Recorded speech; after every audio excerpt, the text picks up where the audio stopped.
शेख हसीना बांगलादेशच्या माजी पंतप्रधान 2024 साली झालेल्या विद्यार्थी आंदोलन हिंसाचारामुळे चर्चेत आल्या होत्या. त्यातही भारतानं त्यांना आश्रय दिल्यामुळे त्या अधिकच डोळ्यावर आल्या. पण याच बांगलादेशच्या माजी पंतप्रधान शेख हसीना यांना बांगलादेशातील एका विशेष न्यायालयानं फाशी सुनावल्याची धक्कादायक बातमी सध्या माध्यमांमध्ये येते. म्हणूनच भारतात आराम करत असलेल्या आणि फाशीची शिक्षा सुनावलेल्या शेख हसीना नेमक्या कोण आहेत, त्यांना अशी तडकाफडकी शिक्षा का झाली आणि या संपूर्ण घडामोडीचा बांगलादेश आणि दक्षिण आशियावर काय परिणाम होईल, त्यातल्या त्यात भारतावर याचा काय परिणाम होईल, सगळंच जाणून घेऊयात या व्हिडिओच्या माध्यमातून. नमस्कार, मी प्रथमेश आणि तुम्हाला तर माहिती आहे आपला विषयच भारी. तर बघा मंडळी, सगळ्यात पहिल्यांदा तर बांगलादेशच्या पदच्युत पंतप्रधान शेख हसीना यांना ढाका येथील एका विशेष न्यायाधिकरणानं म्हणजेच इंटरनॅशनल क्राइम्स ट्रिब्युनल ICTनं फाशीची शिक्षा सुनावल्याच्या बातम्या सध्या माध्यमांमध्ये येत आहेत.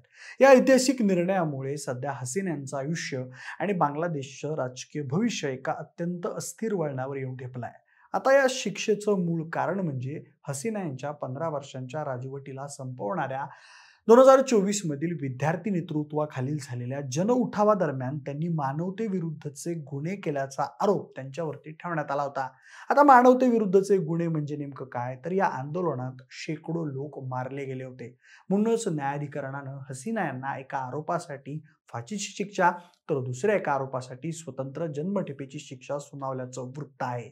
या खटल्यात हसीना यांच्यासोबत माजी गृहमंत्री असदुज्जमान खान यांनाही फाशीची शिक्षा ठोठावण्यात आली, तर माजी पोलीस प्रमुख चौधरी अब्दुल्ला अल मामून यांना राज्य साक्षीदार बनल्यामुळे 5 वर्षांची शिक्षा झाली असल्याची बातमी आहे. विशेष म्हणजे शेख हसीना यांना ही शिक्षा त्यांच्या अनुपस्थितीत सुनावण्यात आली, कारण ऑगस्ट 2024 मध्ये सत्ता गमावल्यानंतर त्या भारतामध्ये आश्रय घेत आहेत. विशेष म्हणजे ही सुनावणी थेट TV चॅनल्सवर प्रसारित करण्यात आली होती. आता या निकालावर प्रतिक्रिया देताना हसीना आणि त्यांच्या आवामी लीग या पक्षानं न्यायाधिकरणाला कांगारू कोर्ट असं म्हटलंय आणि हा संपूर्ण निकाल राजकीय सूडबुद्धीनं प्रेरित असल्याचं देखील म्हटलंय. पण या निकालानंतर आता बांगलादेशच्या परराष्ट्र मंत्रालयानं भारताकडे हसीना यांच्या प्रत्यार्पणाची मागणी केली आहे. दोन्ही देशांमधील प्रत्यार्पण कराराचा हवाला देत भारतासाठी हसीना यांना हवाली करणं हे बांधिलकीचं कर्तव्य म्हणजेच ऑब्लिगेटरी रिस्पॉन्सिबिलिटी असल्याचं म्हटलं आहे. बांगलादेशनं आपल्या पत्रात हसीना यांना आश्रय देणं हे अत्यंत अमित्र कृत्य म्हणजेच हायली अनफ्रेंडली ऍक्ट मानलं जाईल अशी भारतविरोधी भूमिका घेतली आहे. पण मंडळी, शेख हसीना यांच्या खटल्यासाठी आंतरराष्ट्रीय गुन्हे न्यायाधिकरणाचा म्हणजेच ICTचा वापर करण्याच्या निर्णयावर गंभीर प्रश्न उपस्थित करण्यात आले. बांगलादेश सरकारनं हे ICT न्यायालय मुळात 1971च्या स्वातंत्र्य युद्धात झालेल्या नरसंहार आणि युद्ध गुन्ह्यांच्या सुनावणीसाठी निर्माण केलं होतं. पण आता 35 वर्षांच्या अंतरानंतर हसीना यांच्या कार्यकाळात त्याची पुनर्रचना करण्यात आली होती. पण हे न्यायाधिकरण 1971च्या ऐवजी 2020च्या दशकातील राजकीय हत्याकांडासाठी वापरलं गेलं असा आवामी लीगच्या नेत्यांचा आरोप आहे. शेख हसीना यांचे चिरंजीव साजिद वाजेद यांनी या न्यायिक प्रक्रियेवर विश्वास नसल्याचं सांगितलं आहे. त्यांनी स्पष्टपणे सांगितले की जोपर्यंत आवामी लीगच्या सहभागासह लोकशाही पद्धतीनं निवडून आलेलं सरकार सत्तेवर येत नाही तोपर्यंत ते या निकालाला सर्वोच्च न्यायालयात आव्हान देणार नाहीत. याचाच अर्थ असा की आवामी लीग या निर्णयाला कायदेशीर लढाईऐवजी राजकीय लढाई मानत असून सध्याच्या न्यायालयीन प्रक्रियेची वैधता ते स्वीकारत नाही आहेत. मंडळी, शेख हसीना वाजेद या बांगलादेशच्या इतिहासातल्या सर्वात प्रभावी राजकीय कुटुंबातल्या आहेत. त्या बांगलादेशचे संस्थापक असणारे अध्यक्ष शेख मुजीबुर रहमान यांच्या कन्या आहेत. त्यांचं बालपण राजकीय संघर्षात गेलं कारण त्यांचे वडील मुजीबुर रहमान वारंवार तुरुंगात असायचे. 15 ऑगस्ट 1975 रोजी झालेल्या लष्करी बंडात हसीना यांचे वडील, आई आणि 3 भाऊ शेख कमाल, शेख जमाल आणि शेख रसेल आणि कुटुंबातील इतर सदस्य मारले गेले. हसीना आणि त्यांच्या बहीण शेख रेहाना त्यावेळी देशाबाहेर म्हणजेच पश्चिम जर्मनीमध्ये असल्यानं वाचल्या. या हत्याकांडानंतर तत्कालीन भारतीय पंतप्रधान इंदिरा गांधी यांनी दिलेल्या राजकीय आश्रयामुळे त्या 6 वर्ष नवी दिल्लीत निर्वासित म्हणून राहिल्या. पण 1981 मध्ये त्यांना अनुपस्थितीत बांगलादेश अवामी लीगचं अध्यक्ष म्हणून निवडण्यात आलं. त्यानंतर त्या मायदेशी परतल्या आणि त्यांनी लष्करी शासनाविरुद्ध लोकशाहीसाठी आवाज उठवला. हसीना यांनी 1996 ते 2001 पर्यंत बांगलादेशच्या 10व्या पंतप्रधान म्हणून पहिला कार्यकाळ सांभाळला. त्यानंतर 2009 ते ऑगस्ट 2024 पर्यंत त्या सलग 15 वर्ष पंतप्रधानपदी राहिल्या. या 20 वर्षांच्या एकूण कार्यकाळामुळे त्या बांगलादेशच्या स्वातंत्र्यानंतरच्या सर्वात दीर्घकाळ सेवा देणाऱ्या पंतप्रधान ठरल्या. तसेच त्या जगातील सर्वाधिक काळ सेवा देणाऱ्या महिला शासनाध्यक्षही बनल्या. पण मंडळी, हसीना यांच्या कारकिर्दीत बांगलादेशाने महत्त्वपूर्ण आर्थिक प्रगती केली. त्यांच्या नेतृत्वाखालील देशानं वेगानं आर्थिक विकास साधला, गरिबी कमी केली आणि मोठ्या पायाभूत सुविधा प्रकल्पांची अंमलबजावणी केली. बांगलादेश जागतिक वस्त्रोद्योग क्षेत्रात एक मोठी शक्ती म्हणून उदयास आला. पण दुसऱ्या बाजूला त्यांच्या शासनाचं वर्णन हुकुमशाही असं केलं गेलं.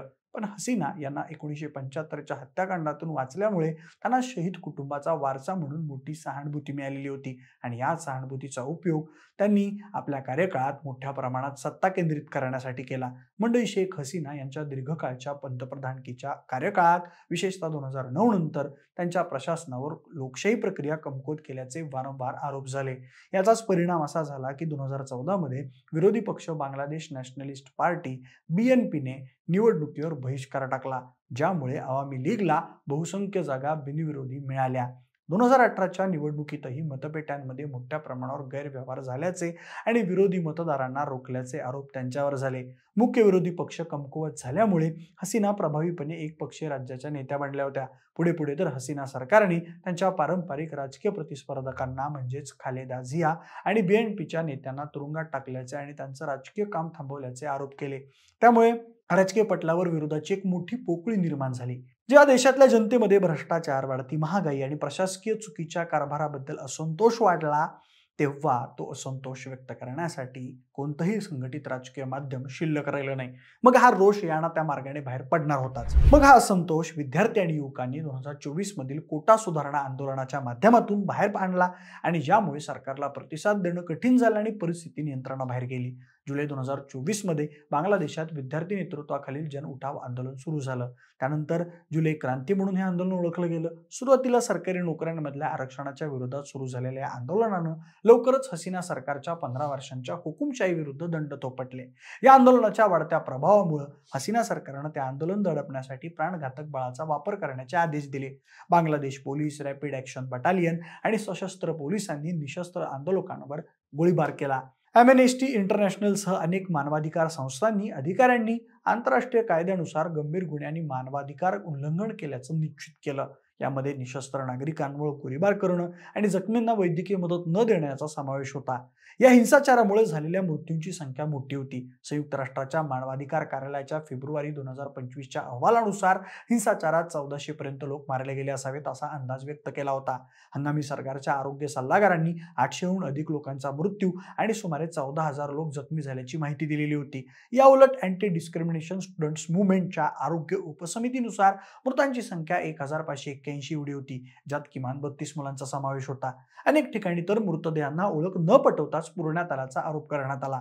रुग्णालयांना माहिती सार्वजनिक करण्यापासून तेव्हा रोखलं गेलं, ज्यामुळे मृत्यूचा नेमका आकडा समजला नव्हता. या घटनेमुळे देशात अभूतपूर्व अशी राजकीय अस्थिरता निर्माण झाली, ज्यामुळे ऑगस्ट 2024 मध्ये हसीना यांना राजीनामा देण्यास भाग पाडण्यात आलं आणि त्यांनी भारतात आश्रयासाठी पलायन केलं. त्यानंतर नोबेल शांतता पुरस्कार विजेते डॉक्टर मोहम्मद युनूस यांच्या नेतृत्वाखाली हंगामी सरकार स्थापन झालं आणि याच सगळ्या जुलै क्रांती दरम्यान झालेल्या हिंसाचाराच्या आरोपाखाली आता त्यांना फाशीची शिक्षा सुनावण्यात आली आहे. शिक्षेच्या घोषणेनंतर शेख हसीना यांनी प्रतिक्रिया दिली की हा निर्णय पक्षपाती आणि राजकीय दृष्ट्या प्रेरित आहे. पण शेख हसीना यांना भारतात आश्रय मिळाल्याची ही बातमी बांगलादेशातल्या राजकीय संघर्षात मात्र भारताच्या महत्त्वपूर्ण भूमिकेकडे लक्ष वेधते. ऑगस्ट 2024 मध्ये हसीना यांनी ढाका सोडल्यानंतर त्या नवी दिल्लीत आश्रयाला गेल्या, जिथं भारत सरकारनं त्यांना पूर्ण सुरक्षा पुरवली असल्याची माहिती आहे.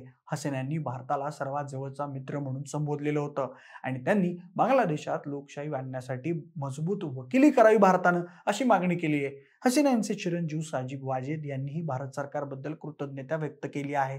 पण बांगलादेशच्या परराष्ट्र मंत्रालयानं भारताकडे हसीना यांच्या प्रत्यार्पणाची केलेल्या मागणीमुळे भारत बांगलादेश संबंधांमध्ये एक मोठा पेच प्रसंग निर्माण झाला आहे. कारण भारत सरकारसाठी बांगलादेशची दीर्घकाळची स्थिरता आणि ईशान्येकडील सुरक्षितता सर्वोच्च स्थानी आहे. अस्थिर बांगलादेश, विशेषतः जिथे इस्लामी कट्टरतावाद वाढतोय, हा भारताच्या राष्ट्रीय हितासाठी मोठा धोका आहे. कारण बांगलादेशात शांतता राहिली तर भारतातल्या ईशान्येत शांतता राहील. त्यामुळे भारतासाठी हसीना यांना आश्रय देणं ही केवळ एक मानवतावादी कृती नाहीये, तर बांगलादेशातल्या धर्मनिरपेक्ष आणि स्थैर्यवादी शक्तींना पाठिंबा देण्याची एक राजकीय रणनीती आहे.